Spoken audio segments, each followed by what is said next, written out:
О жаратқан ием Алла. Амин. Осы ұмытылып кеткен билердің жұмысын қолдап, қоршап, ата-бабамыз әруақтар қоршап қолдап, өніп өсіп, бүгінгі құрылтайымызды жақсы өткізіп, келесі құрылтайымызға аман есен жетейік. Қандай келіп тұр бұл жерге? Аруақтарды бәрі қолдап тұр. Енді бұл от жағу деген, бұл жүрегіміз оттай лапылдап жанып, жылу берсін.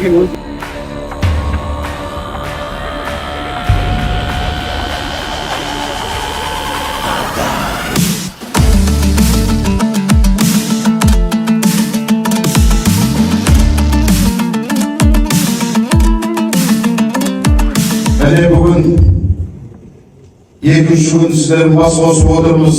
Әлем қазақ билер қауымдастығының ұйымдастырып отырған төртінші кезекте бауырлас құрылтай жиынының бүгін екінші күні. Аса демекші бұйрықты Алланың атынан бастаймын. Я Құдайым бергейсің, тілегім әумин десең батаға тие берер ата менен балаға. Я Құдайым малды қылсын, басты қылсын. Қазақ елінің жастары тәртіпті тәрбиелі болып, қайырымды, мейірімді болып, білімді.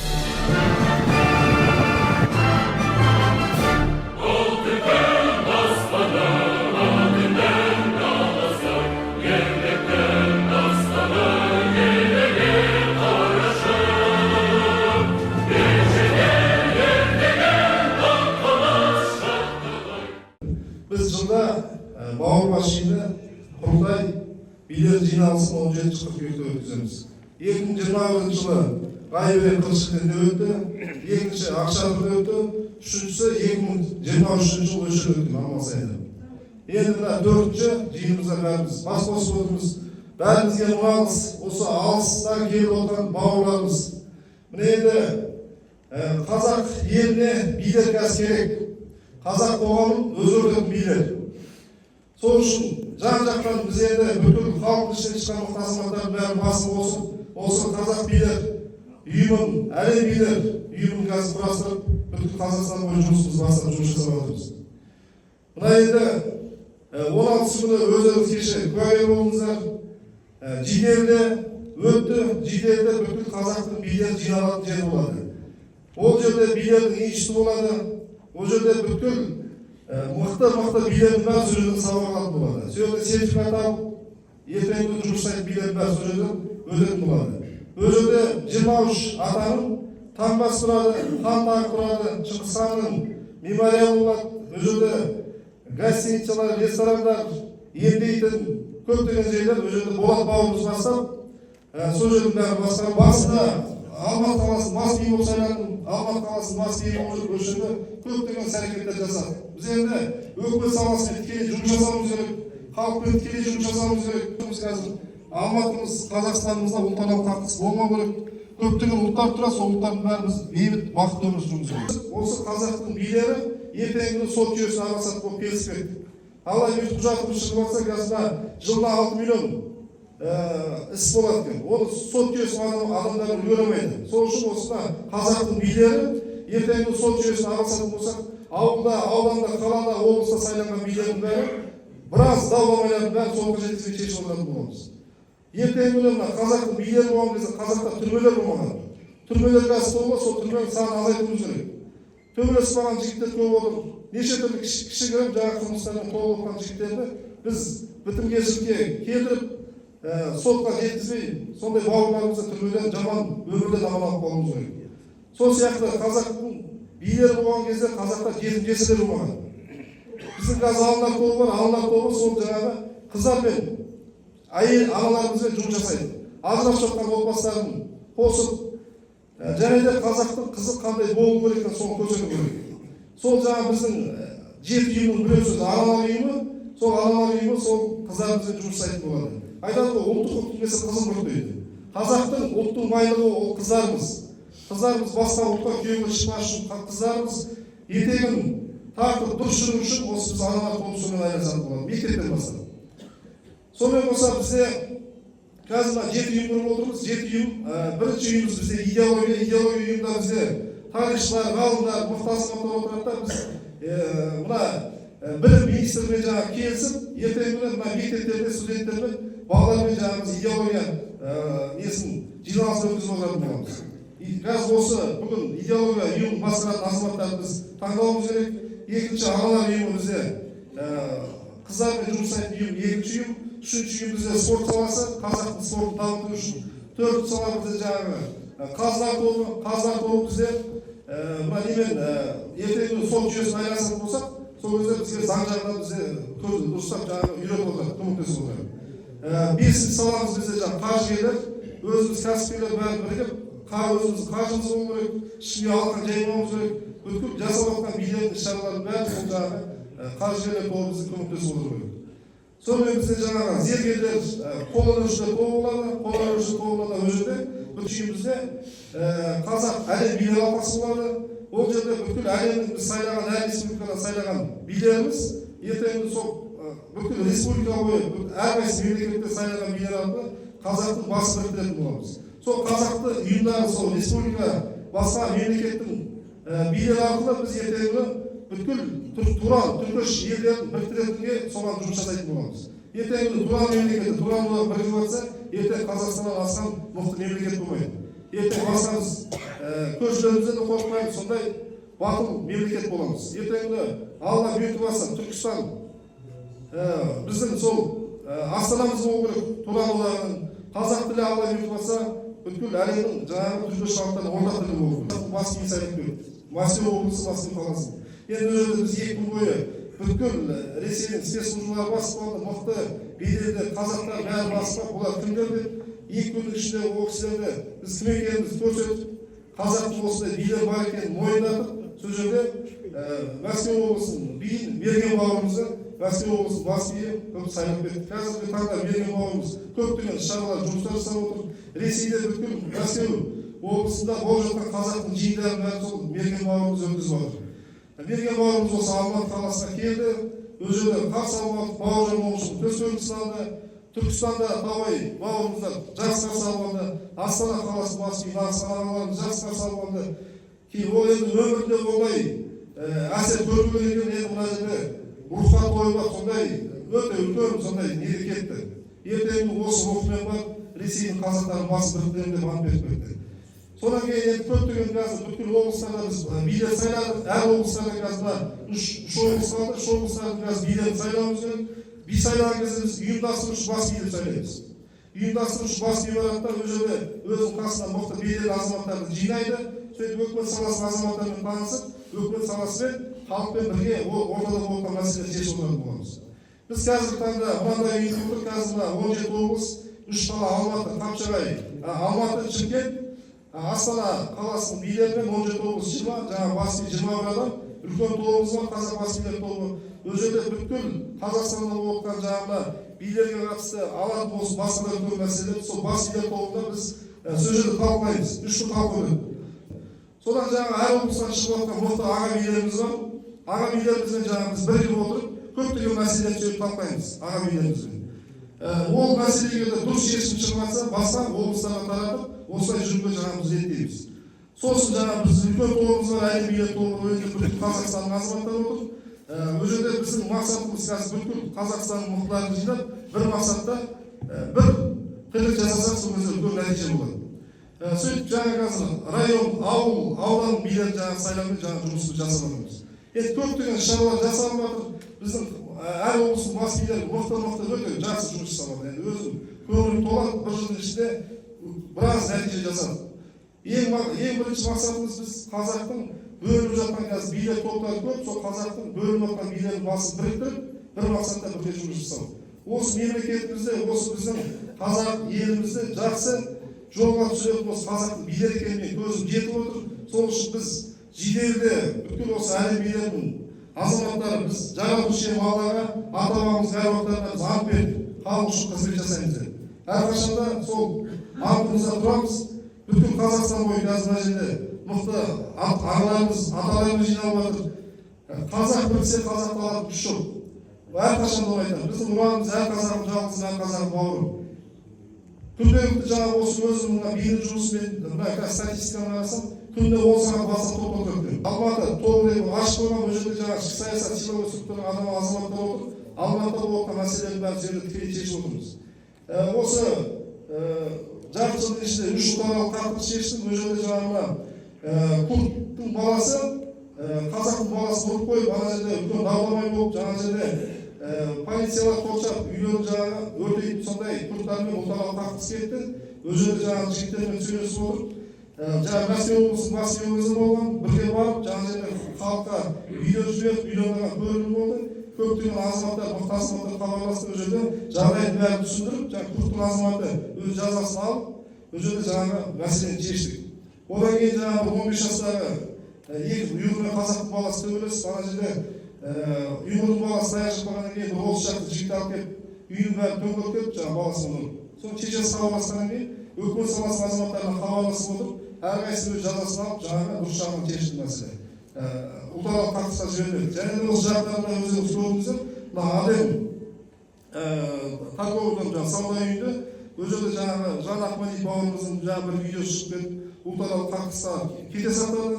Ол жерде де жаңағы барып, бүткіл мән-жайдың бәрін жаңағы сыйлау структуралық жігіттермен барып, бүткіл мән-жайды біліп барып, ол жерде жаңағы видео түсіріп, Қазақстаннан хабарласқан жігіттердің бәрімен сөйлесіп, сол мәселені дұрыс жағынан шешті.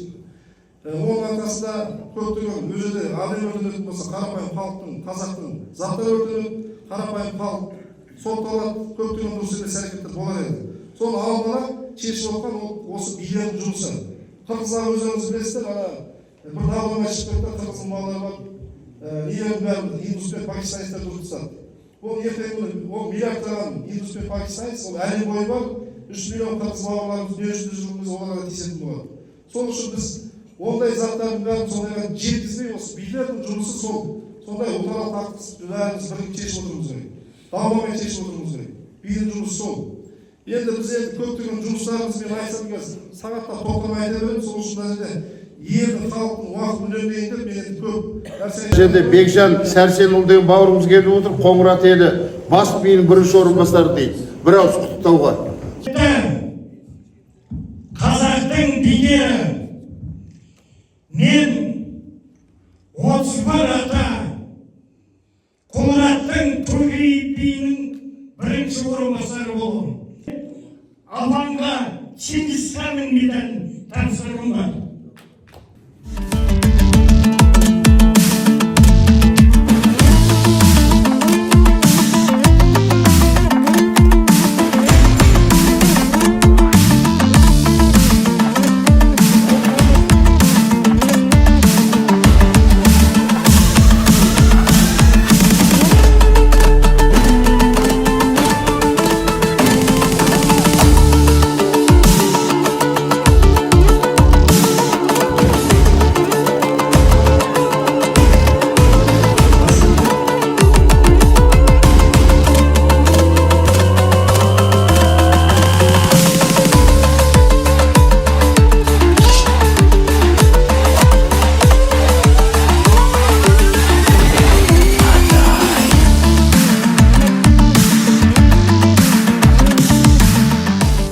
Бауырлар, қазақтың ұланғайыр жерінің әр түкпірден келген ұлт жанашырлары бүгінгі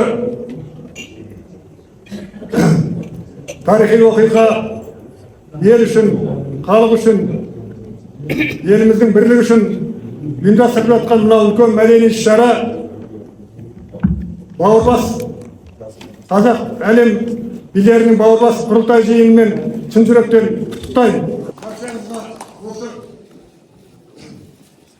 Ayet sürelerin varlık dua dilekleri de Allah Teala kabul edip savapka жазсын.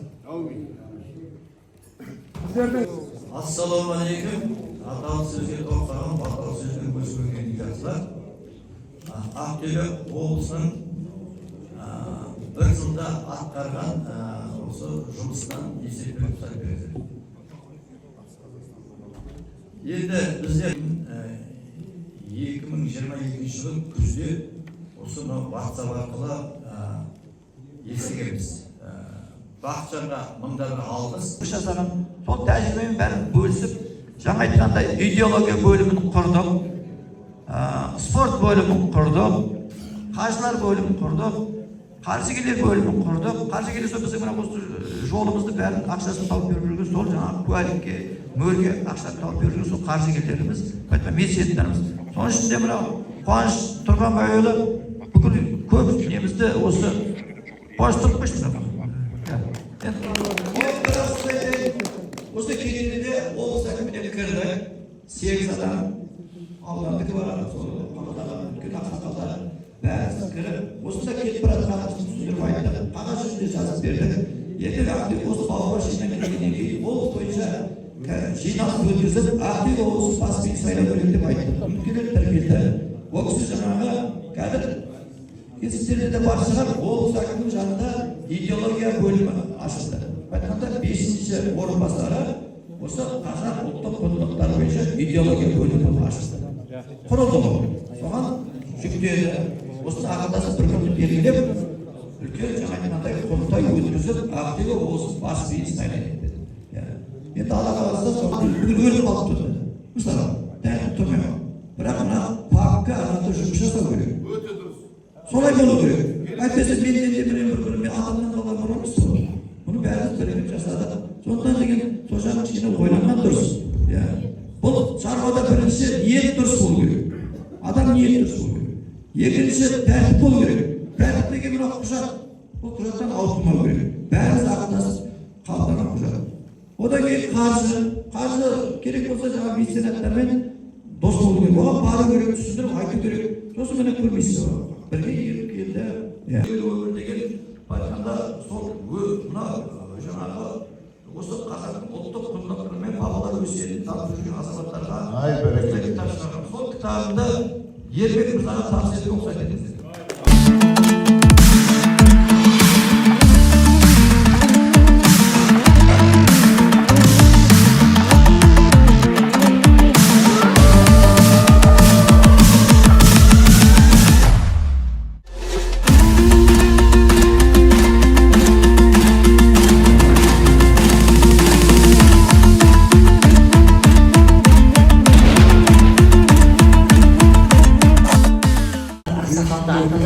Баршаңызға басым киіп сәлем беремін. Шамалы кішкене қайталап жіберейін. Енді мен негізі Аралдың қызымын, туған жерім Жақайымның қызымын, Сартай Батырдың ұрпағымын. Келген жерім сол Арал қаласы, Айдарбектер, Күрік деген ауылдың келінімін. 36 жыл бірге енемен бірге тұрып жатырмын. 10 баланың анасымын. Үлкен қызым бұйырса міне 6 жыл 5 болсам енді болады. Әрбір ананы өздеріңіздің отбасыларыңыздан, өздеріңіздің туысқандарыңыздан іздеңіздер. Біздің көбінесе мына қоғамда ер азаматтарымыз, үйдегі ағаларымыздың бәрі сырттағы аналарды жаңағы көп мақтап атамыз, бірақ сондай үйде отырған шығар. Сондай қыз қазір кішкентай өсіп келе жатқан шығар. Соған қатты мән беріңіздер. Өте қатты мән беріңіздер. Өйткені әкемнің мейіріміне барлық жақсылығын беріледі деген. Менің алдымда 2 адам сөйледі, ешқандай реакция жоқ. Ойымыз момын көріктім, түсімде сені көріктім.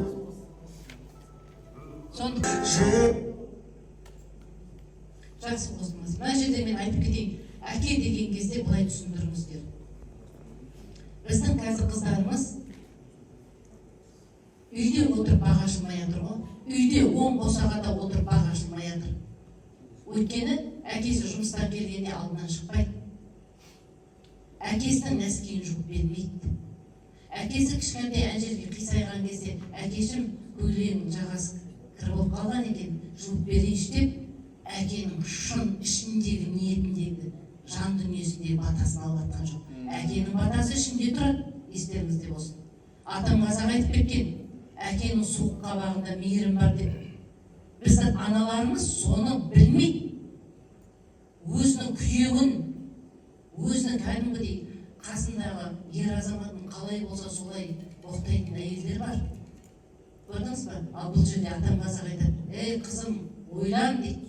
Артық сөйлеме ер азаматқа дейді. Ер азамат сенің есігің және бесігің дейді. Сол ер азамат болмаса сен бесікке тербеткен ана боласың ба дейді. сондай ер азамат сөзді біз ұлдарымыз, қыздарымыз көтере алмай жатыр, құрметті ағайын. Ол анасына мама қойшайшы деп айта алмай жатыр. Сол үшін жылап тұрмыз мына жерде. Қазір ер азаматтардың мәртебесі өте төменгі деңгейге түсіп кетті.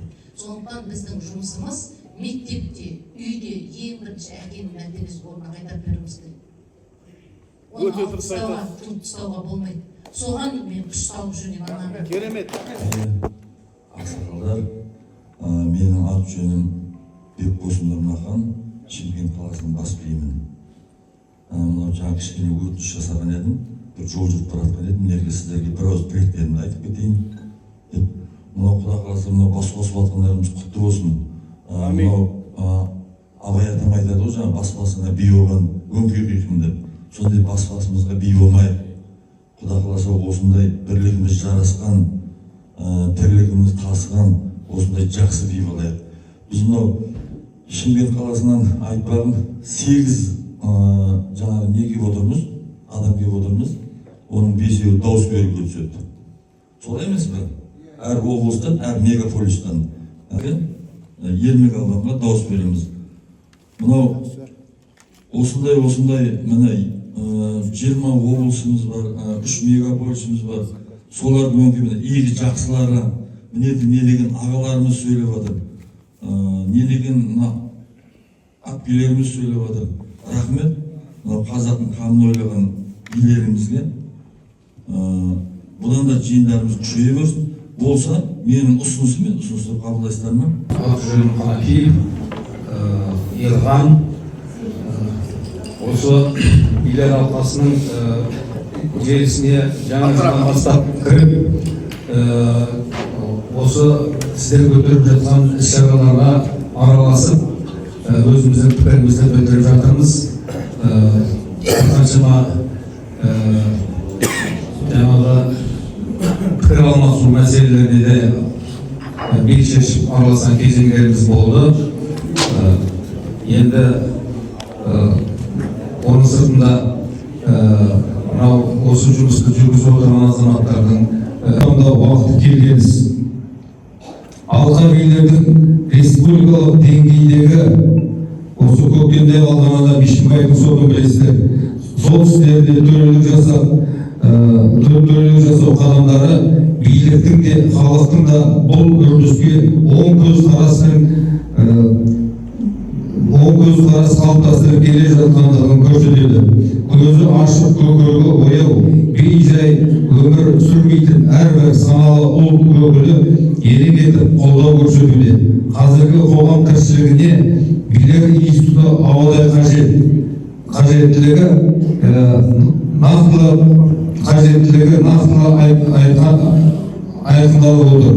Оған дәлел бірінші, әлемдік интеграцияның прогрессиялық тұрғыда өсуіне байланысты қазақ елінің ұлт ретінде өзін өшірмей мәңгілік қалуы үшін тілін, дінін, салт дәстүр ұстанымдарын, мәдениетін ұрпақтан ұрпаққа мирас етіп бойына сіңіру жүйесін қалыптастыру қажеттілігі қазіргі және болашақта ауадай қажет. Екінші, жер көлемі әлемдегі 9-шы орында алатын мемлекетке иелік ету, алыптардың ортасында ұстап дамыту оңайға соқпайтыны хақ. Оның сыртында жеріміздің асты үстіндегі байлығы алыс жақын көзіне оттай басып отыр. Соңғы 2 жылдың ішінде ентелеп елімізге келіп, бір қаншама облыстарда жерімізді алып, иелік жасап, кәсіптерін ашуда. Жер қойнауындағы ірі байлық кендерді, уран, мұнай, газ, көмір, алтын, мыс тағы басқа кен орындарын иеленіп, ауқымды көлемдегі пайдаларын басқалар көруде. Елдер, апалар мен әпкелер, осы бауырлас жиынына 2 мәрте қатысуым. Былтыр алғаш қатысуымда үлкен әсермен кетіп едім. Көп жылдардан бері арманның орынды екеніне көзім жетті. 300-дің бетке ұстап, ұлт жанашыр азаматтар бір жерге жиналып жатқан. Ар жаулықты біздің үйдің ұйытқысы болып отырған аналарымыз барлықтарына бүгінгі күні мына ораза намаз тоқтықта дейді қазақ. Осындай той күнде бола бермейді. Бұл енді қазақтың бір үлкен бас қосуы. Біз енді мұны жақсылыққа жорып той дейміз ғой. Осындай жақсы тойларға аман есен келіп отырған бүгінгі бақытты күндеріңіз құтты болсын. Ел аман, жұрт тыныш болсын. Барлығымыздың әр уақытта ауыз тіршілігіміз бірге болсын.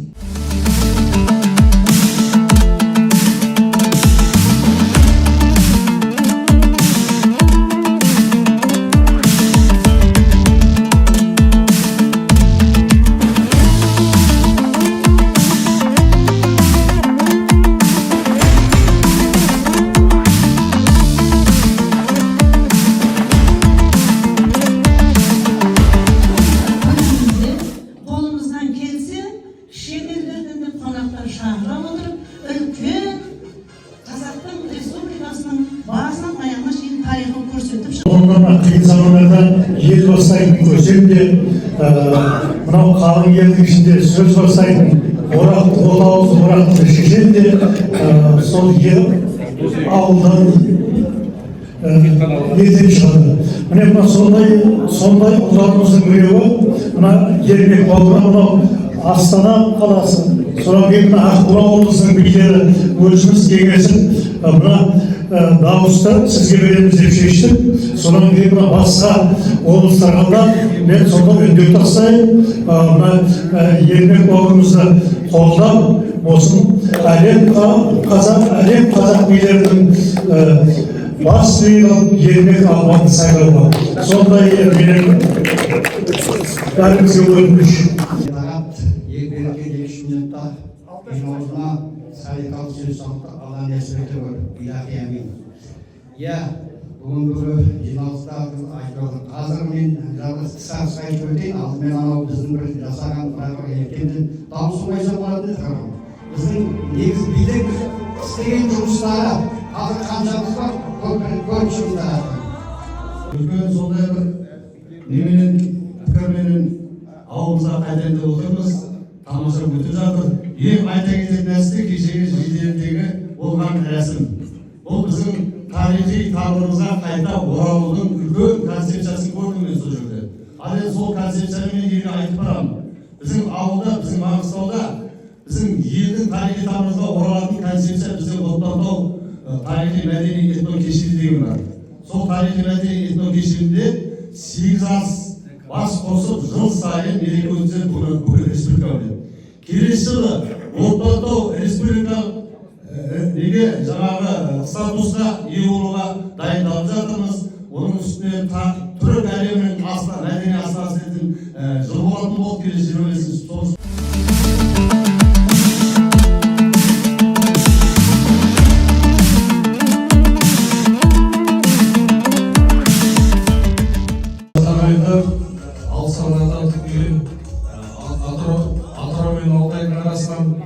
Елдің шалғайына қарамай, ата-бабаларымыздың рухын қолдап, осы үлкен киіз үйдің ішінде ұлттың, елдің тағдырына бейже қарамай жатқан ағайындар келген қадамдарыңызға гүл бітсін, келгендеріңізге мың алғыс.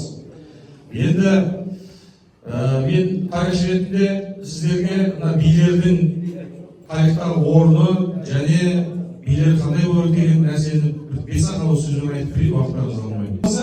Онда да шаңырақ кисе, керегемен шаңырақтың арасында байланысы болмайды. Міне сіздерде үлкен жауапкершілік бар. Енді қазақта билер қандай болған? Жаңа ағаларымыздың бәрі айтып кетті. Би тура биден туған жоқ дейді. Би бірнеше халықтың қандай өлі туысқанның емес, ағайынның емес. Екінші армысыздар мынау қазақ елінің жанашырлары, осы жерге жиналып отқан бауырларым. Мынау біз уақытты не алмай қойып, біздің істеп жатқан жұмыстарымызды YouTube каналда, TikTokта көріп жатқан шығарсыздар. Түркістанда болып жатқан жағдайларды бұл жерде бір-ақ нәрсе айтып кететін нәрсем, жаным тиіп жүрген мынау кешегі билердің аузына құм құйдық дегенге мен қатты өкініп отырмын. Біздің арамызда осындай қазақ ағайындар бар екеніне өкінемін. мына бийлерді көтеру үшін, осы құрылтайда болу үшін сондай нәрселерге барып жатқан азаматтар бар арамызда. Мына кешегі мынау айтып жатыр ғой, екі жынысты деп ешкім қозғалған жоқ деп. Біз Түркістанда, Шымкентте екі жыныстыларға қандай жол бермедік. Қасиетті Түркістанға барып ой жалауларын тігіп отырған кезде де сол жерде шығып, біз өз қарсылығымызды көрсеткенбіз. Бұл жерде менменшілдік деген мұрт жатырмыз бұл жерде. Бәріміз бірігіп бір қазақтың жағдайын, тілімізді де дамыту үшін мынау салт дәстүрімізді де осы өзіміздің отырған осы жердегі жанашырларымыз. Және де осы жердегі мынау менің жанымда жүрген мынау азаматтар өткен мынау және кез келген уақытта ол әкімшіліктер болсын, немесе сот ұйымдарында болсын, немесе прокуратурада болсын, немесе білім бөлімдерінде болсын, міне көріп тұрсыздар ма? Бұл жерде әділдік жоқ. Сондықтан біз билердің араласуын қалаймыз осы жерде деп қазіргі таңда табай ағаларымыз бәрі есептеледі. Неге өйткені халықтың сұранысы болып жатыр. Дәл басқа облыстарда біз жаңа есептерді тыңдадық. Аналарымыздың, билеріміздің жұмыстарын көрдіңіз, шет-шарасын көрдік. Міне, осы жерде бір-бірімізге сабақ алатын нәрсе көрдік. Осындай жүйе, мынау көш жүреді деген бізге арналмаған. Бізге көш қозғалды деген арналған. Міне, билердің көші қозғалды. Сондықтан осы билер көші тоқтамасын. Ол тек қана қозғалды деген болса, жаңағы бауырларымыз айтқандай, біз тек қана жеңіс күндерді ғана жоламыз. Міне осындай күндеріміз көп болсын. Елбек бауырымызбен бір жиында танысқанмын, бір-екі сын айтқанмын. Бірақ ол кісіге менің сын ұнады, ұнамады білмейді. Біз енді тіке айтып үйреніп қаламыз.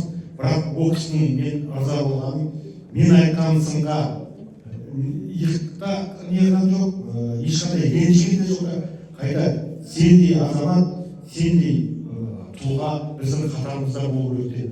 Міне осындай азаматтарымыз көп болсын, осындай азаматтарды қолдайын дейік. Мына қазақ елінде, қазақ жеріне керек батырлар да, билер де, хандар да барлығы біздің Түркістан қаласында жерленген. Өйткені басталған істі аяғына дейін жеткізуімізді бұл кісінің мойнында көптеген жұмыстар басталып қойды, соны аяқтауын күтеміз. Рахмет. Құрметті билер, Түркістан облысының бастығы Талғай бейімізбен енді мен өзім 5 жыл бойы алашарында қозғалыста бірге жүрміз. Екеуміз күйген сүргінді көрмегеніміз жоқ. Неше түрлі нәрселерді көрдік, енді айта берсе кино түсіруге болады. Солай осы күнге шейін шапқылап жүріп жатырмыз. Талғай бейіміздің қасына көптеген мықты азаматтар қосылып жатыр. Өткір бауырымыз да өте мықты азамат. Түркістандықтарға жаңағы өздерінің бір жыл істеген жұмыстарын көрсетіп, ол кісілерді істеген жұмыстар көп, бірақ біз енді кішіпейілік танып мен мақтанып келмейді, мақтанып келмесе де мен өзім мақтанып келеді Талғай бейімізге. Мына Түркістан облысында 6 ғимарат, жаңағы 6 ғимаратты мемлекеттің ғимаратын жаңағы жемқор бауырларымыз жекеменшікке сатып жіберген. Соны ашып, осы 6 ғимаратты мемлекетке, елге, халыққа қайтаруға көптеген жұмыстар жасады. Астанада мәжіліс депутаттары Ринат Зайытов пен Мақсат Толықбаймен бірге кездесіп осы мәселені көтеріп, сол мәселені biraz аяғына шейін бітіріп жатыр. Жол бойы бұл кісілерге жаңағы неше түрлі қастандық жасады, авария жасады, күйеуін сүргін өткір бауырымызға неше түрлі қылмыстық іс ашып жатыр.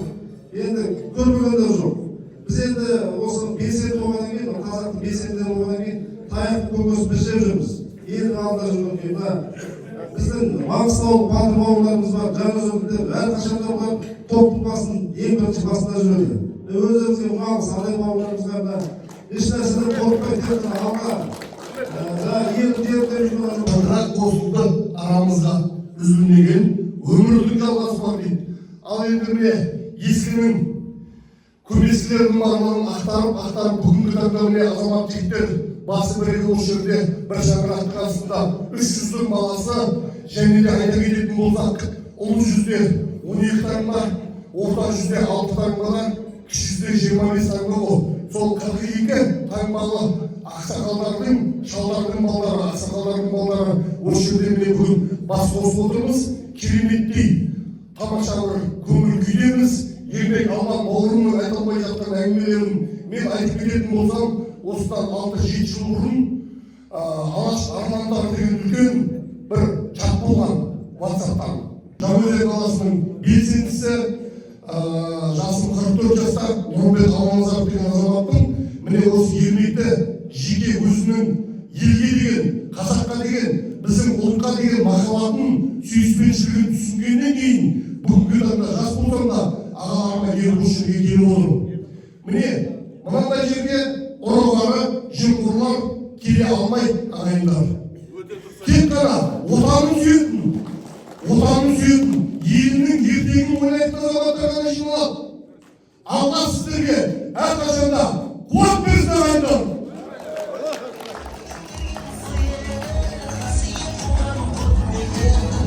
Айта алмайын, бірақ та тойға келген азаматтарды тос сөйлетпей, үйлеріне қайтармайын деп төлеген Айберген ағамыз айтып кеткендей. Міне бүгінгі тамаша думанды күнде мен өзім үндемей сөйлемей отырайын дедім, басым жас болса да.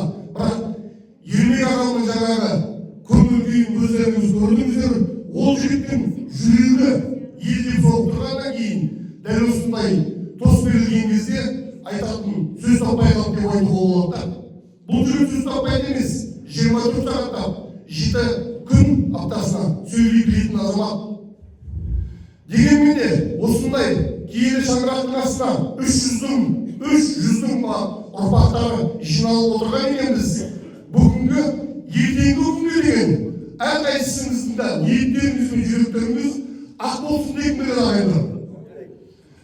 Және де еліміздің ертеңін ойлайтын азаматтар осы жерге жиналып бастап жатырмыз. Мынау ісіміздің бастамасы, яғни кітабымыздың кіріспесі.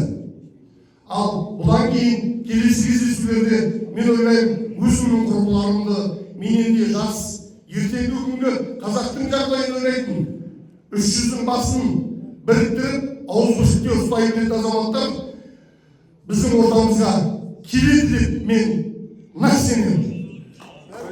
Сыйлы азаматтардың барлығы осы жерде жиналып отыр. Баршаңызға Алланың нұры жаусын. 362 әулиесі бар, Бекеттей бірі бар. Киелі мекен Маңғыстаудан жалпы бүкіл қазақ еліне жалынды сәлем. Және де бүгінгі бастап жатқан істеріңіз берекелі, мерекелі болсын дегім келеді. Ертеңгі қазақтың тағдыры осы табалдырықтан аттаған әрбір азаматтың мойнындағы парыз деп мен өзім есептеймін. Сіздер қабыл аласыздар ма?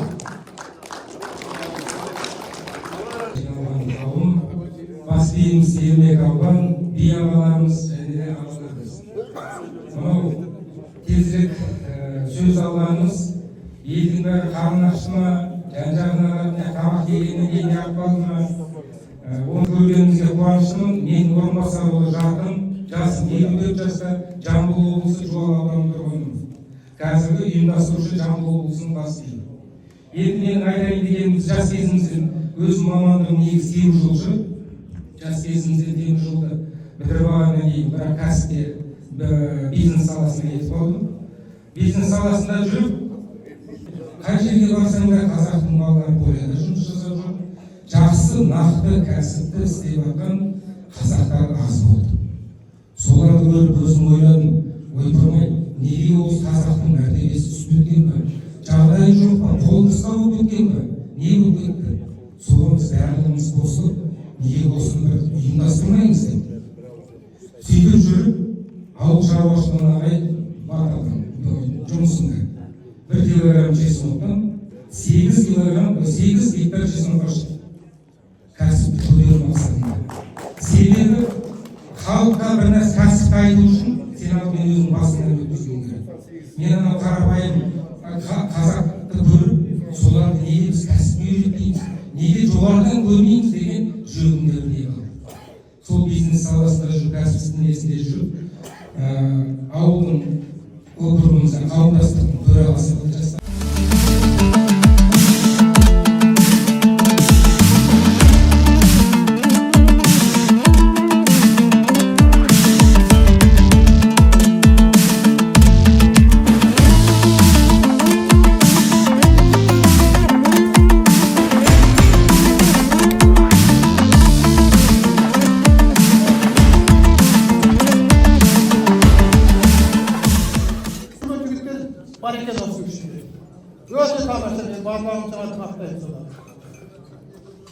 Енді бағана бір мына баламыз айтты, мына шаңырақты, мына кигіз үй өзіміздің ата салтымыздан бері келе жатқан кигіз үй ғой мынау. Ана кереге, уық, шаңырақ, біліп алайық. Кім кереге, кім шаңырақ, кім уық. Бағана да түсіндік, бәріміз біліп тұрмыз. Сол керегелік ролды, уықтық ролды, шаңырақтық ролды осы әрбір дәрежедегі бауырларым атқарып, сол қолымды болып, халықтың ортасында нәтижелі де, жемісті жұмыс істеуін Алла Тағала нәсіп етсін деймін. Ол орыстың фамилиясы емес, ол тюркский фамилия, аты слово Шолақов.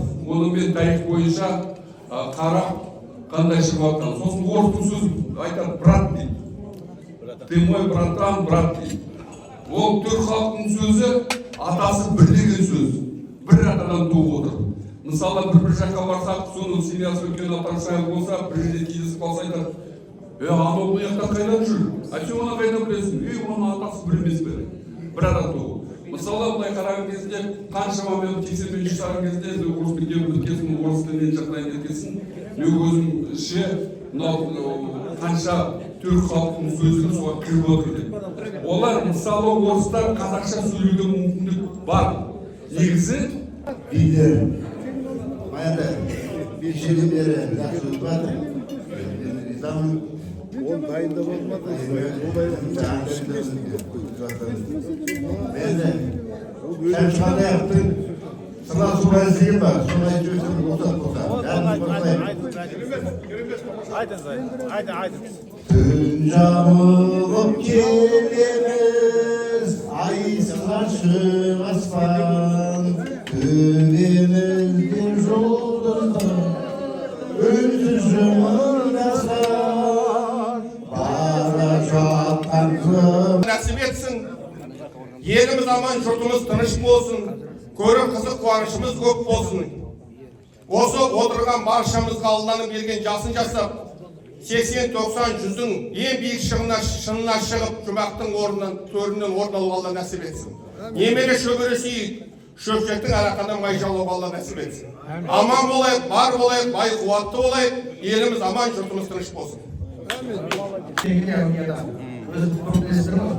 Соғысы мына қазір болашақты көрген ғой.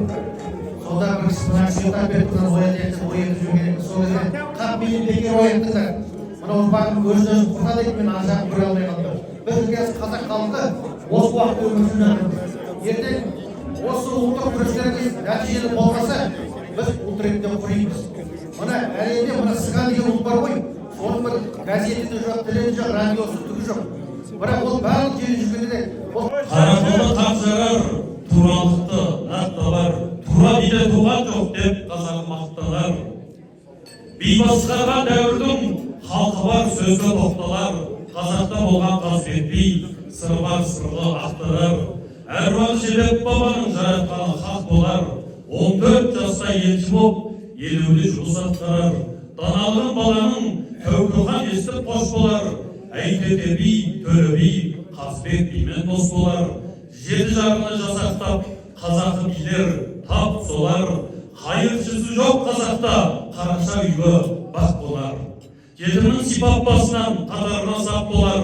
Ғайып болды қайран ел, ата сөзге тоқталар. Ай, би басқарған дәуірде, жеменқорлық болмаған, бәрі сөйлеп қазақша, тілін дінін қорғаған, қамалым нақадесіндер, ол кезде қашан сорлаған, жарлы болса да бақытты, өсім төлеп тозбаған, қас тұспанмен алысып, қатынға қолы қозбаған, ажырасу мүлдем жоқ, ата салттан азбаған, тілдерде тап-таза, қазақ қылып маздаған, діндерде тап-таза, дәстүрінен жазбаған. Ай, би болғанда қазақта, қалмаған елі мазақта.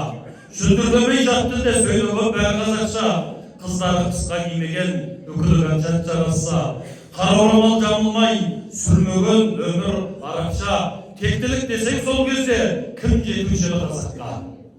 Жетараға дейін қыз алмай, тексіздер тұрған санаққа, әруақтап шығып жауына дес берген Құдай қазақта. Ай би болған, би билеген заманда билемеген қатынмен рулерлер жиналып сөйлейтін сөзі ақылмен, қырық тиынмен қыздары тіл қатпайтын ашумен, тек тұлпары қазақтың жабылмайтын қашырмен, жерін сатпай шетелге қыздарын бермей бөліңгі аманат қалған есілден, жұлдызға жасап жорамал, тайпалы елін көшірген, әйелдері де ағледі, қыздары болмаған шешінген, қарттар үйемілден жоқ, еркектер сөйлеп көсілген, ел болып елі қарайтын, санасы жетім кесірмен. Әйтеке би төле би, еш диплом алмаған, Қазыбек би 14-ті ел намысын қорғаған, солардан қалған ескі сөз, қазаққа бүгін орнаған, сол бір ерте заманда қазақ бұлай қозбаған. Еліне қарсы боғатқан, қаншер патша болмаған, жерін бермей жұңғарға, қаншама батыр қорғаған, бітімін жасап жарлының, естінің сөзін толғаған, сол текті болған билерде қалың диплом болмаған, сол жағы Қорған, Орынбор, оң жағы Ташкент, Самарқан, бәрінде қазақ орнаған, шығысы Алтай елесі, билері бәрін қорғаған, ат тұяғымен арыстар, бір-бірін қазақ қолдаған, жерін сатып жүріске, тексіздік мұндай болмаған. Қарсы келме билерге, салтын солай сақтаған, өз басын емес әуелі, ел мұратын ақтаған. Ақтабан чұбырындыда қазақтың санын сақтаған, бес қаруы қолға алып, ереуіл атқа ер салып, сарайында жатпаған. Ай, кім бар еді сол кезде, дәстүрден дін деп аттаған, домбырасын харамға, арабтарға сатпаған. Бей болған сондай заманда, ел үмітін ақтаған, депутат, сенат болғалы қашанғы елді жақтаған, небір мықты шенділер биліктің сөзін жақтаған, дінге, тілге бөлінбей, сыйын ғана хақ болған, биге қарсы келгендер әруақ құрбанға тап болған. Бұл елім аруақтар Құрметті ағайындар, ардақты ұлт, ұрпақ жанашырлары, Алланың жазуымен бүгін сіздер мен біздерді осындай қазақ елі үшін, қазақ ұлты болашағы үшін осында жиналуға бір Алланың өзі, Алланың жазуынсыз турай басы сынбайды дейді. Сондықтан өмір сынақ дейді, өмір сынақ. Ата-бабаларымыз мың өліп, мың тірілген қазақ деп жай айтпаған ғой. Өмір бойы адамзатты Алла Тағала өзі бір сынап отырады екен. Қай буында болса да, баршаңызда үш жерде отырғандар, баршаңызда сауапты, ұлтжанды, бәрін ұлттың, ұрпақтың ел басына күн туғанда қалай ата-бабаларымыз осындай жағдайларда қорғанды екен. Осындай екі жағынан, қазірді айтып отырмыз ғой, екі жағынан, үш жағынан, жан-жағымыз толған, бір айдаһар, бір жаңағы аю, соның арқасында қазіргі осы міне айтады, геосаясат деп, қазіргі емес, намысын бермей, өздерінің жаңағындай ешқашанда әлемдегі теңдесі жоқ ұлтымыздың салт, дәстүр, әдет, ғұрпын сақтап, намысын сақтап, арын сақтап, осы күнге дейін әкелген Алла Тағаланың құдіретімен ат үстінде жүріп, ақ білектің күшімен, ақ найзаның ұшымен осындай жерді алып қалып беріп отырғанда, бәрінен өкініштісі егенмендігімізді алып тұрып, 70 жыл жаңағы орыстың астында болғанымен қоймай, басқа да алдындағы қандай қияматтың барын көрікпеген ата-бабаларымыз, өзімді ғана айтайын, әкем Ұлы Отан соғысында басынан аяғына дейін 23 қыркүйек күні мына медресе халық ғалымдарының алтын ұясы деген үлкен республикалық ғылыми практикалық конференция өтті. Осыған енді біз Алматының бас есебінде шақырылып, мына алдарыңызда тұр, соның жаңағы жүргізілуіне қатысып, осындай жұмыс жасадық. Мен жүрген жерде бар мақсатым билік көрсету, билік кім екенін түсіндіру және билік беделін көтеру. Негізгі мен ұстаным сол.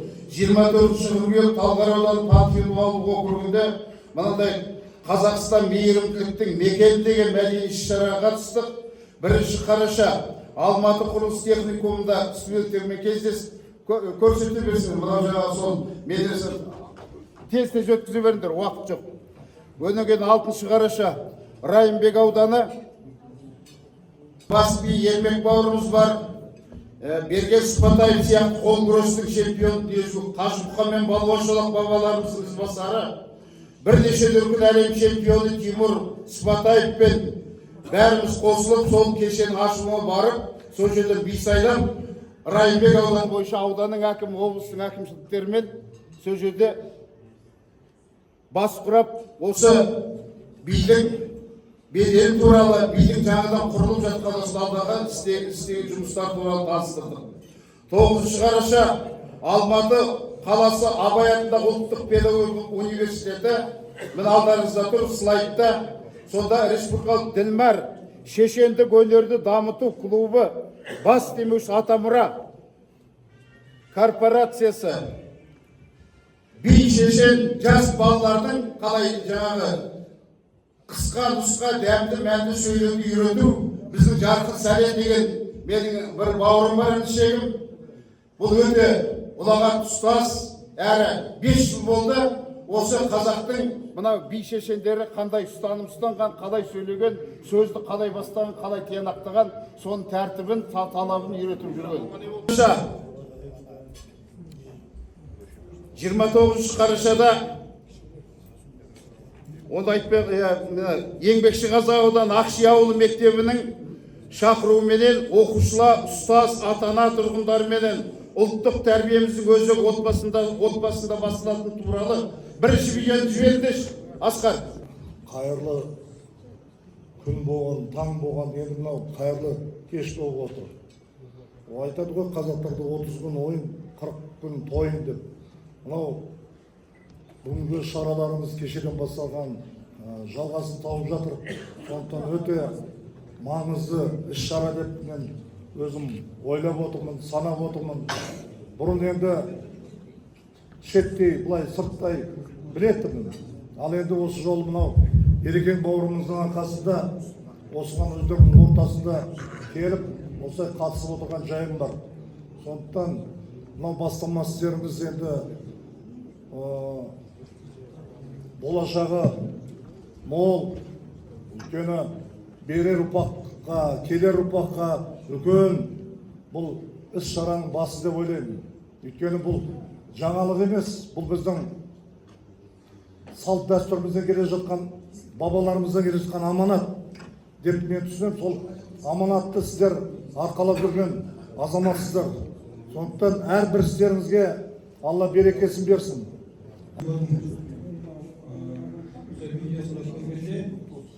Айтып жатқан ойы, әңгімесі, менің ойымдағы нәрсенің бәрі картинасын түсірді. Мені керек адам, керек үйім, осы екеншілігімді содан алғанда осы Алматыға зекпен, ермекпен зекпенің күтіп алды. Екеміз намыздық, ойымызды айтты, бір-біріміз жайында еттік, сөйлескенде ермектің айтып отырған әңгімесін өзім көріп отырған сияқты болдым. Соған қарағанда позициямыз бекінді, содан бастап осы билер бірлестігінің шаруасына ақырындап араласа бастадым. Атырауда жаңағыдай енді ұйымдасу билер ашып жүргізіп жатырмық, барынша насихат жүргізіп жатырмыз. Мен осы жерде мен өзім наймамын, орта жүздікпін, Зайсандамын. Бірақ Атырауда тұрамын да, бірақ ана бөтен елдің адамдарымен табысының кішкене маған қиын болды. Ағайын бауырлар, мен 2 күннен бері кеше бірге жүріп, сіздермен бірге болып, осындай бір жақсы ойға келдім. Өйткені әр нәрсенің еңбегі болады, ол еңбекті бағалауымыз керек, білуіміз керек. Сондықтан мен мына қонақ қорында жұмыс істеп қызмет істедім. Енді жастарға берейін деп жатқан шағым, соны осындай бір жағдайға байланысты облыстың әрбір районның, әрбір ауылдың түтінін түзу шығарып, елімізге қызмет жасап жатқан азамат пен азаматшаларсыздар. Сіздер осы елдің тірегі, сүйеніші. Сондықтан әр уақытта қызметтеріңіз алға бола берсін. Осы райдан таңбаңыздар. бұл би болу оңай емес. Бидің міндетін мойынға алу ол өте үлкен жауапты іс. Сондықтан мен ойлаймын, осы істі жақсылап ақтайсыздар ғой деп.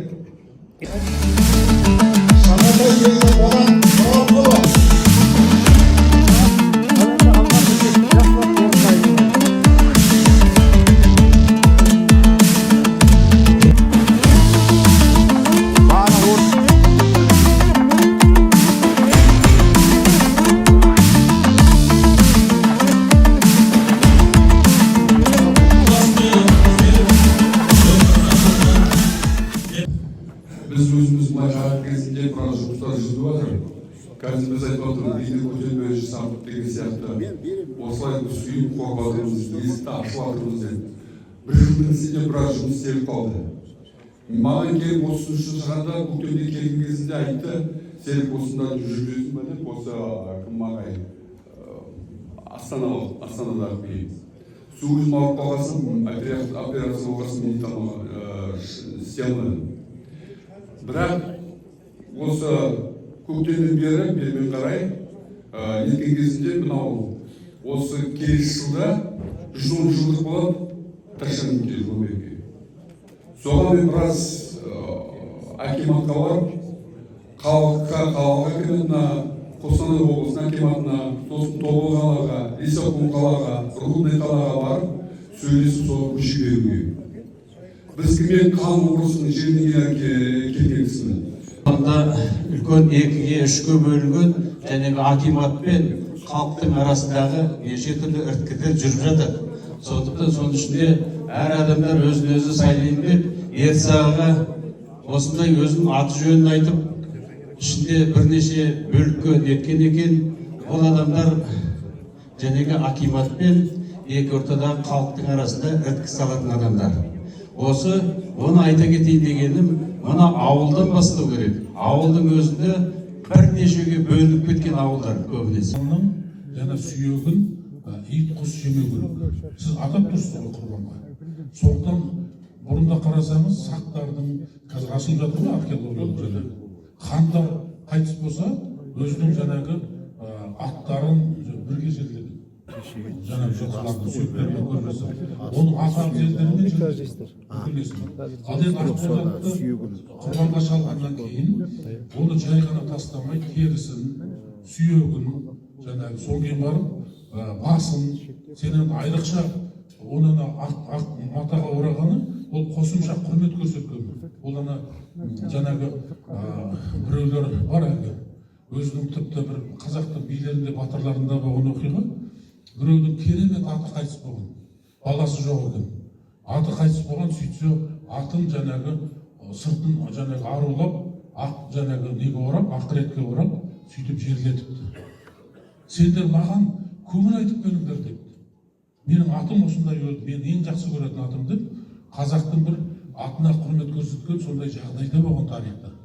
Біз ондай жаса деп тұрған жоқпыз. Оған жаңағы Ахмат Ағорады екен деп, ой біз оны сондай шартқа болдық, дәстүр қылып алдық, бұл шариғаттың заңы екен деп ондай дейміз. Ол құрмет жаңағы терімен сүйектерін бәрін алғаннан кейін, бас сүйегін бәрін алғаннан кейін, еті бөлек ажыратып, соны ішіне салып, ол бұрыннан да жасалып келе жатыр. Бұрыннан келе жатқан мыңдаған жылдар бойғы дәстүріміз осындай.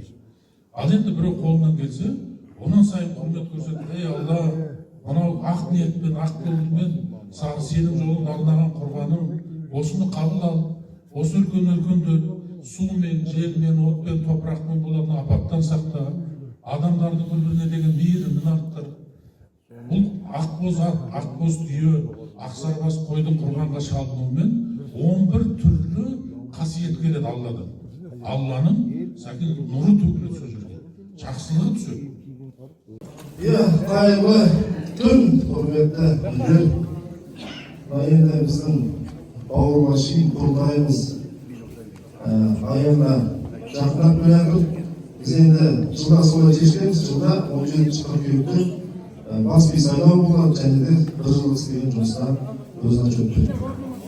Соның құрметті бауырлар, бұл биде әрқашан айтам, бір топ қасқырдың басында ит жүрсе дейді.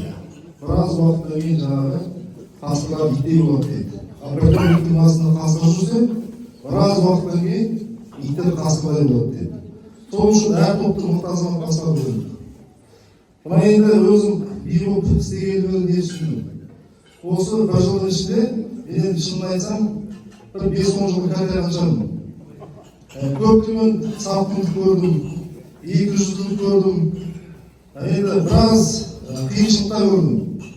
Ол ешқашанда басымда ешкімге иген жоқпын, имеймді, жедемді бәріміз қазақтың билері ант берді.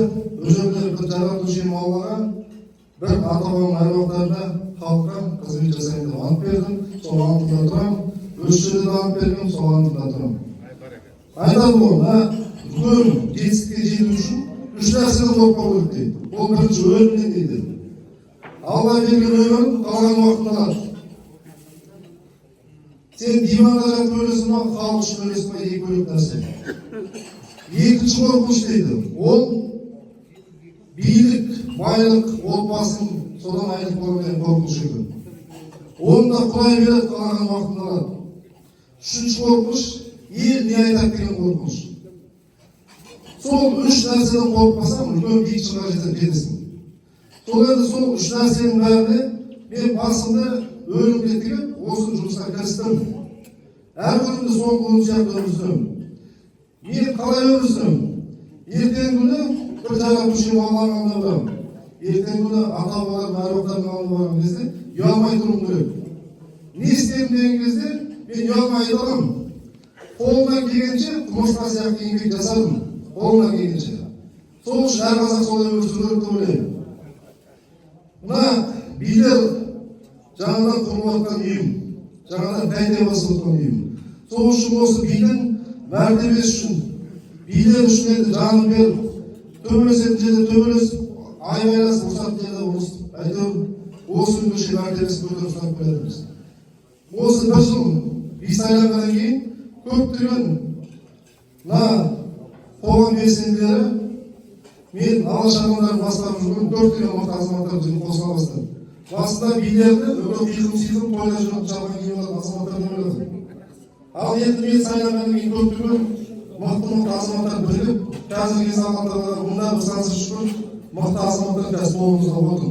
Жан-жақтан облыстар мықты азаматтар бірігіп жатыр. Біздің мақсатымыз ата-бабаларымыздың салт-дәстүрімен жүріп, адасып бара жатқан қазақты дұрыс жолға түсіру. Қазағымыз қазір жіңішке бөлініп кетті. Қазақ біріксе қазақты алатын күш жоқ. Сол үшін осы күнімде, осы өмірімде қазақ халқына әрқашанда қызмет жасауға дайынмын. Енді мен жаңағы туған-туысқандар деп айтса да болады. Көбісі түсінбейді десең, не істеп жүрсің дейді. Не істеп жүрсің, шапқылайсың да жүрсің, түрмен телефон қарайсың, анан қарайсың, мынаны қарайсың дейді. Оның бәрі жұмыс. Көзге көрінбейтін жұмыс. WhatsApp топта 10 сағат отырамын. Бүткіл топтардың бәрін, жаңағы адамдардың бәрін сөйлеп жатқан бәрін оқып шығамын. Әрқайсысына жауап беремін. Біздің кезде мына біздің мемлекет қалай дұрыс емес болып отыр. Мемлекет басындағы адаммен қарапайым халыққа қатынас жоқ. Екеуі екі бөлек өмірде жүріп жатыр. Қасына заңдарын алып, бәрі қағаз жүзінде бәрі аяғы келбеттен жазып береді, бітті. Бізде бәрі жақсы өмір сүріп жатыр. Ал қарапайым халықтың күнделікті 90% халық қарыз, кредитте, қазақтың қазіргі кезде жұмысы таксист, охранник, официант. Олай болмау керек, әр қазақ байлық болу керек. Сол үшін мен өз мақсатым жаңағы осы мен көзім көрді, алашағандармен жүрдім, біраз қолдауға түстік. Сонда да әйтеуір кішкене басым еді, бір Алланың қалауымен аман жүрміз. Енді мен өз өмірімді қарасам, 90-шы жылдары бір соңынан бастап баяндаған екен. Бір сөз айту үшін, ол сен өміріңді соңында сүруің керек, бір сөз айту үшін. Бала тумаған әйел, бала тумаған әйелдер әңгіме айтамайды. Ол өзі туып өзі бәрін көрмеген ғана бар әңгіме айтады. Сол сияқты мына көптеген қазір мына WhatsApp топтарда түрлі мен жаңағы 24 сағат бойы сөйлеп отырмын. Сол кезде әрқайсы мәселені мен өз басынан өтемін, өз басынан білемін. мықты азаматтардың қасында жүрген арқасында. Мықты азаматтардың жаңағы білім алғанда, сол білімді қолынан келгенше жаңағы бауырларына таратамын. Ол сен академик бол, профессор бол, егерде сенің бүткіл жинаған жаңағы еңбегің халыққа пайдасын тигізбесе, ол көп деймін. Сол үшін әрқайсы айтқан ақылың ол пайда болу керек. Мына бізде өкімет саласымен силовой структура дейді, кішкене халық арасында бір кішкене дұрыс емес бір деген пікір болды. Соны мен қолымнан келгенше ұстап алып кеткен кезде айтып олардың да санасын өзгертуге тырыстым. Қазіргі кезде Аллаға шүкір, бізге деген халыққа деген белсенділерге, билерге көзқарастар дұрыс. Содан да айтамын ғой, егерде қандай халықтың пейіл ниеті қалай болады дейді, билігі солай болады дейді.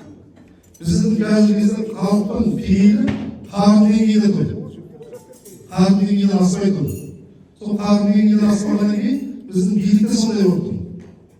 Сол үшін біздің менің өз басым істеп жатқан жұмысым халықтың деңгейін, жүрегі мына жаққа шығару. Халық ақылды болғаннан кейін, халық піскеннен кейін, халықтың пейілі өзгергеннен кейін өзгереді. Ол ақиқат. Оларды анау жаман, мынау жаман деп айтып шулау керек жоқ. Міне өстіп, менің мақсатым Қазақстанның ішінде мықты 50-100 адам бір мақсатта бәріміз бірге жұмыс жасайтын болсақ, пейіліміз, мақсатымыз бір болса, ертең осы жерде отырған адам мыңдаған қазақтың пейілімен ойын өзгертеді. Ертең мыңдаған қазақ, миллиондаған қазақтың ойымен пейілін өзгертеді. Сүрінбей бар, біздің мақсаттар да өзгереді, ниет пейіл өзгереді. Біз қазіргі кезде істеп отырған жұмысымыз осы. Алаш алаңдарында істеп жүріп, бұл жерде көптеген революциялар болып кетеді, көптеген қақтығыстар еді. Сол белсенділердің арасында сондай жағдайға жібермедім. Ол кезде неше түрлі жағдайлар болып кетеді. Олардың бәрін жіктеп осындай түсіндіргеннен кейін, олардың ойлары өзгергеннен кейін, үлкен көтеріліс қақтығысқа бармады. Қамдар оқиғасында халықтың арасында жүрдім.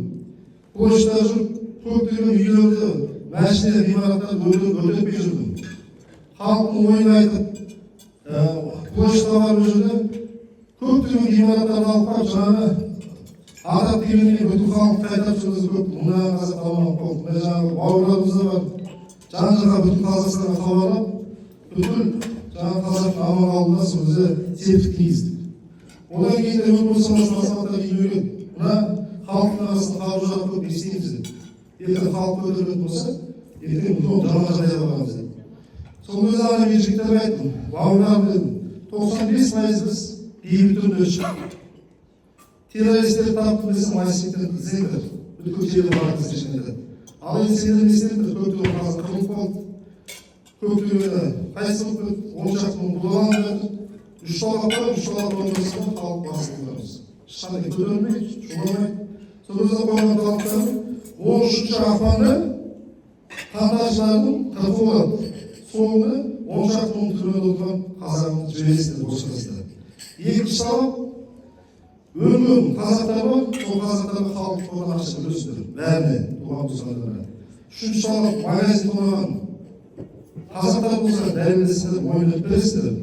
Амнистияны босатасыздар. Осы талап орындасында халықтың қолымыздан келгенше мылшыққа ұстаймыз деп уәдемді бердім. Оның өзінің видеоға шешілсе, топайын бозаға да бүткіл жан-жаққа тараттым. Көрілімді көп болды. 13 ақпанда өзіміз Алматы қаласында істеймін. Бізде почта бар, 2 сағат уақыт бердім.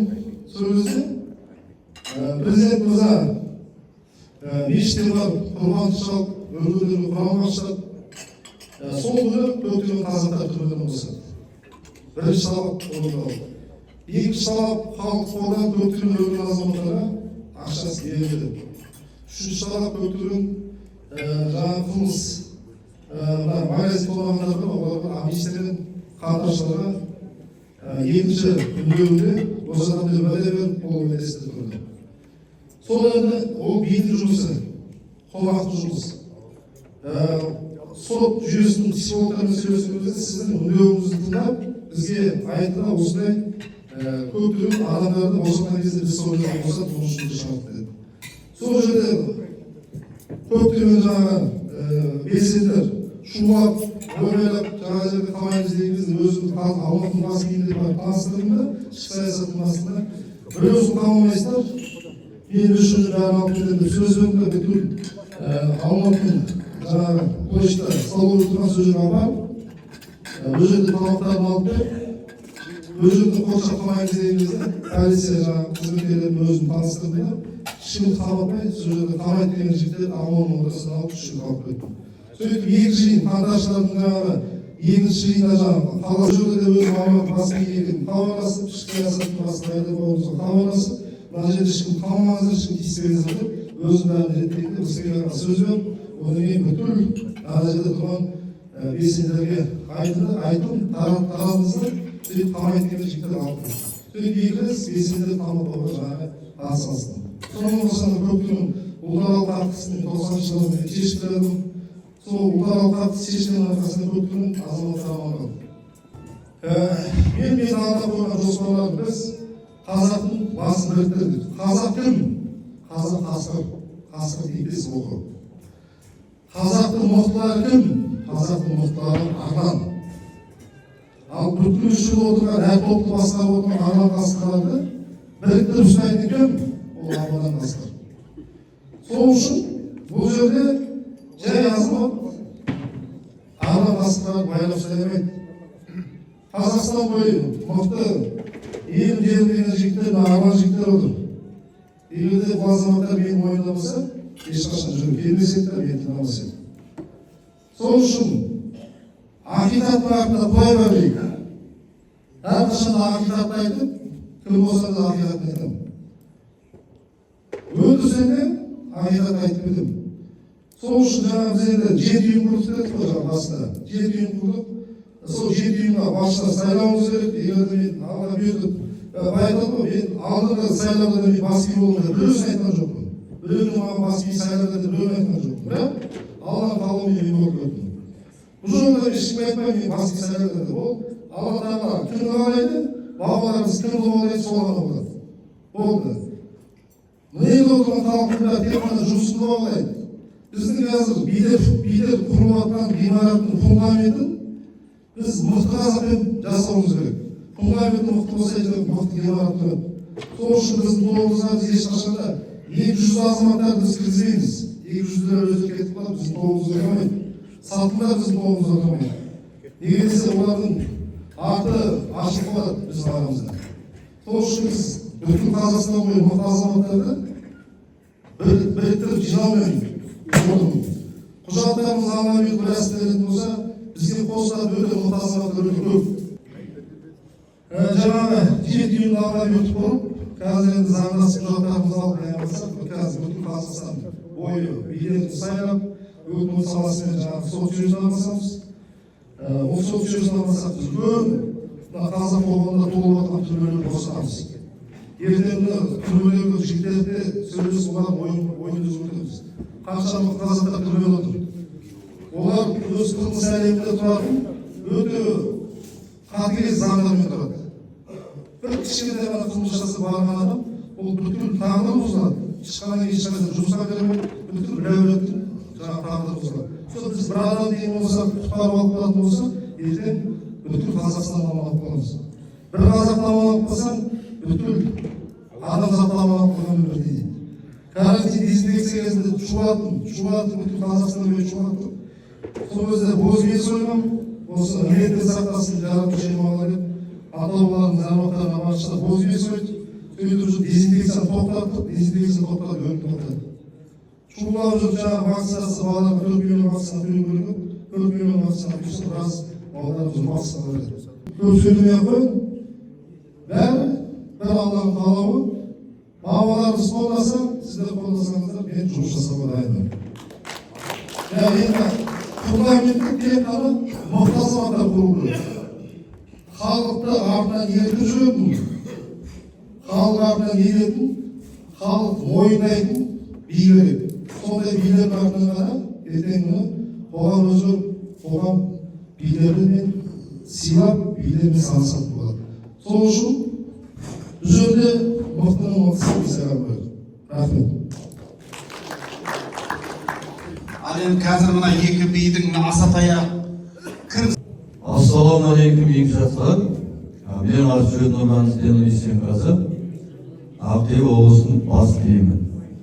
Ақтөбе облысы жөнінде жаңа баяндама жасадым, бір жылдық есебімді бердім. Енді Ақтөбе облысы бойынша нәтиже біздер көрсеттік. Ондай нәтиже ешбір облыста жоқ. Өздеріңіз көрдіңіздер, куә болдыңыздар. Сол өзіміз 12 адам келіп отыр. Соның ішінде жаңағы әрқайсысы өз тілектерін айтты. Билер де, төрайымыз да өз тілектерін айтты. Бәріңіз көрдіңіздер. Біздер енді мен бағдарламамды қайта осы топтардың бәріне жібердім. Енді бұл бағдарламамды айтсам, онда өзі бірінші несі, егер де мен бас би болсам, бірінші біздің ата заңымыз Конституция мен жүреміз, бізге солай келатыр. Не десеңіз, біздер мынау жаңа 7 бөлімнің бәрін құрып болдық. Идеология, спорт, қаржыгерлер, қаржылар деген сияқты бәрін құрып болдық. Біздерде бар бұл бөлімдер. Біздерге өзіміздің жаңа офистеріміз бар. Анағат Мағжан ғимаратында біздер 7 сайын сенбіде бір сенбіде қалдырмай түске шейін кездесу ұйымдастырамыз. Бір жыл бойы солай кездесу ұйымдастырып, сол халықтың, әкімшіліктің, үкіметтің беделіне ие болдық. Енді осы жаңағы біздің бөлімдер заң аясында жұмыс жасайды. Мысалға, Ойыл өзенін экологиялық апаттан құтқару мәселесін бәріңіз білесіздер. Сонымен төрағасының сол мәселені шештік. Ауылдық, аудандық, облыстық әкімдердің бәрін орнынан алып тастадық. 3 министрді өзгерттік. Үкіметке шықтық, президентке шықтық.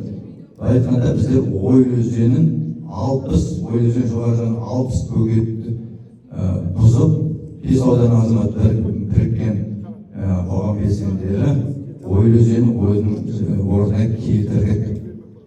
Енді сондай шаруаларды біздер ақылдасып, біздер енді осы ақылдасқанда айтамыз, қандай да бір мәселе туындаса, заңды қараңдар.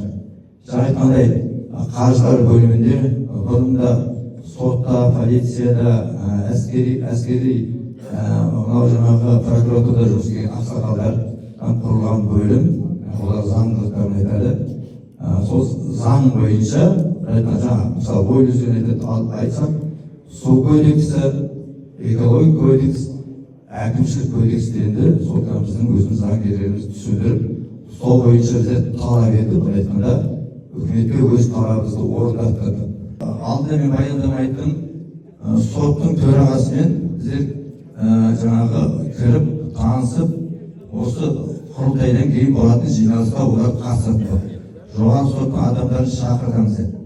Енді сондай жаңағы сотқа дейінгі мәселені айтқанда біздер бірігіп шешетін боламыз. Одан кейін біздің әдет, салт, дәстүр, ғұрыптарымызды айтқанда біздер түсіндіріп айтамыз. Сен ата-анаңды сыйлайсың ба? Әдет ғұрып салт дәстүрің деген ол біздің ата-бабамыздан қалған өсиет, біздің айтқанда заңымыз. Ол заңды бұзуға болмайды. Егер ол заңды бұзсаң, салт дәстүр, әдет ғұрпыңды бұзсаң, ырым тыйымдарын бұзатын болсаң, сен әке шешеңді сыйламағанмен бірдей деп түсіндіріп айтамыз. Жастарға түсіндіріп айтсаң, ол жастар деген тасқын су сияқты ол. Аяқтарында барасың, сояқ келіп. Қазір бізде Ақтөбе облысында халық бізге қарата бет бұрды. Несің жаңа біздерде аудандардағы мәселені сол сайланған билер, халық өзі сайланған билер шешіп жатыр. Жаңа сол ауыл өздері шешіп үйрену керек. Ақылдасып алғасын құру керек. Өздері шешіп үйрену керек.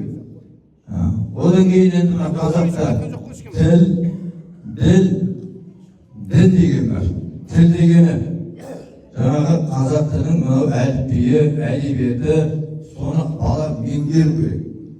Тілде отқан салттарды әдет қылып, содан кейін барып бала тәрбие толғаннан кейін барып дінге беріп тұру керек. Енді өшіп қалды. Жоқ, сөйлес, ол жетеді деп сөйлеуге болмайды бұл жерде. Біту керек адам деген ол. Көңіліне қарау керек адам.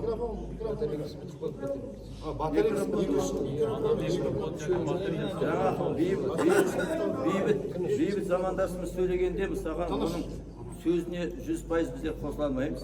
Бірақ ол жерде айтты, дінді айтты, шариғатты айтты, дұрыс. Ол бірақ шариғат бірінші тілден кейін, содан кейін бәрі дін болу керек. Соны біздер жастарға түсіндіріп айтатын болсақ, жастар жолдарынан адаспайды. Қазақта мынандай жақсы сөз бар, 8 қырлы бір сырлы дейді. 8 қырлы деген түсінікті, а бір сырлы деп отқаны ол иманды болу керек.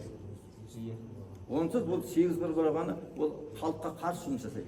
Он жерден ол басшы болсын, бай болсын, егер ол иман жүзді болмайтын болса, жаңағыдай ол бәрі кері кетеді. Қасым ханның қасқа жолы, Есім ханның ескі жолы, Тәуке ханның жеті жарғысын, керек жерін біздер өзімізге алуымыз керек. Жарғыда біздер ескеруіміз керек.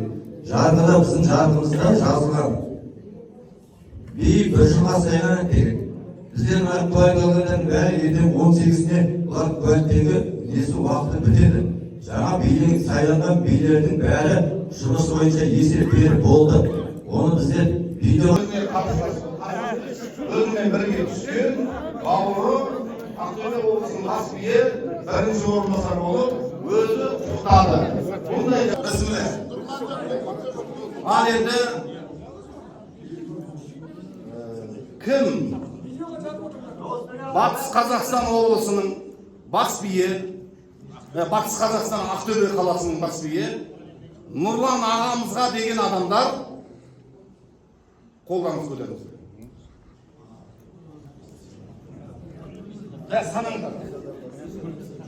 Санаңыздар. 1, 2, 3 өз мақсан екен ғой, көріпсіз. Тағы қанша адам?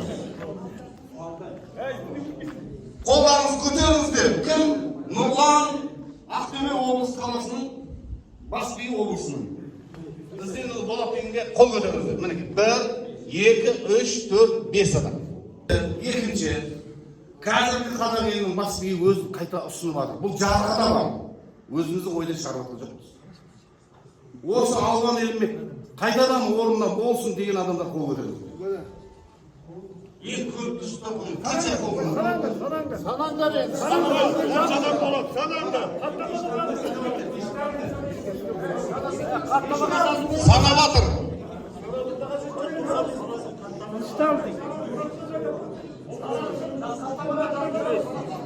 Қаптамаға жазылады. Қаншадан болды? Видеода сол қаншадан болды? Бәрі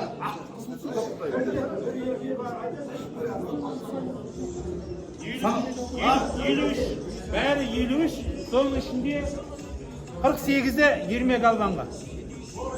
53 адам дауыс берді. 53 адам дауыс берді. Соның ішінде 48-і алған еңбеккерлерді. 58 адам қатысқан. 53-і Нұрлан. 53-і алған ермек, 5-і Нұрлан ағамызға. 53-те 5. Ешқандай әдетсіз болған жоқ қой. Болды ма? Енді, мінекей, қазақ елінің бас биі болып, алған еліміздің бауырымыз қайта сайланды. Ал енді Ақтөбе облысының бас биі Нұрлан ағамыз осы үшін бірінші орынбасар болады. Ешқандай бізде әңгіме жоқ. Қалған мына облыстың керектілер орынбасар болады. Ол бұрыннан заң сондай бізде. Келісесіздер ма? Әуелі Алла Тағала бақ берсін, 7 дана жеткендей. Екінші шешен жақ берсін, жамандардың сүйегінен өткендей. Үшінші берсін үлгілі ұзақ жас, 100 жастан әрі өткендей. Төртінші берсін тәрбиелі ұрпақ, оң жаға отау тепкендей. Оң жаға отау тіккендей. Бесінші берсін береке, тың жерге тұқым сепкендей. Алтыншы берсін Ағылай ардақтап қалқын күткендей. Жетінші берсін жеті қазына қазақ қаһаны жеткендей, 8-ші версін сабырлық сәуірдің бұты шөккендей, 9-ші версін тоқшылық ел жұртын қанағат еткендей, 10-ші версін оң бірлік пен ынтымақ қазағым мақсатына жеткендей, ақ батамды Алла тағала қабыл ет. Ермек Балталы ұлының үйіне Қызыр ата келіп кеткендей. Аумин. Сөзін тағы айталайын. Осында тұрған азаматтардың бәрі бас дейін. Бәріміз бірге жұмыс жасаймыз. Осындай мықты аға бауырларым бары келгенде Аллаға мың сансыз шүкір айтамын. Біз қазір көріп отырмыз, орталық ең мықтылары қандай. Сол сияқты мықтылардың қасынан тағы да қазақтың мықтылары көбейіп қосыла берсін қасымызға. Біздің билер ұйымы күшейіп, қазақ мойындайтындай ұйым болайық. Қазақта әділетті қоғам құрайық. Қазақтың бай қуатты болуына ықпал жасап бәріміз бірге жұмыс жасайық. Бәрімізге мың алғыс.